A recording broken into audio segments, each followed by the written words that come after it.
我知道手作圈很卷，但是没想到已经卷成现在这个样子了。家人们一点不夸张，我最近是带病上战场哈，生病了还得做地胶。怪就怪这个出模具的小姐姐，她的新款真的是层出不穷啊！今天这两个又是最近非常火爆的手机支架新款式。自从我收到她模具的那一天起哈，这家伙天天催我出视频，真的把我心脏病都快搞出来了。哇塞，这也太可爱了吧！里面是这样的，哎。这个是黄粉色系的，两个是这样子的。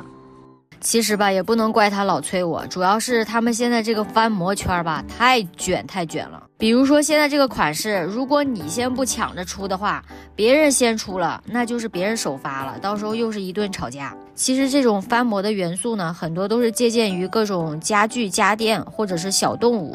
像这两款，它就是巧妙的把猫耳朵当成了前面挡手机的那个部位。我觉得这俩模具非常适合新手，因为价格不贵，小的这个价，大的这个价，买起来既不肉疼，而且还很实用。最重要的一点，它是磨砂款的，磨砂款你不管做多少次，它都不会出现模具不亮的这种问题。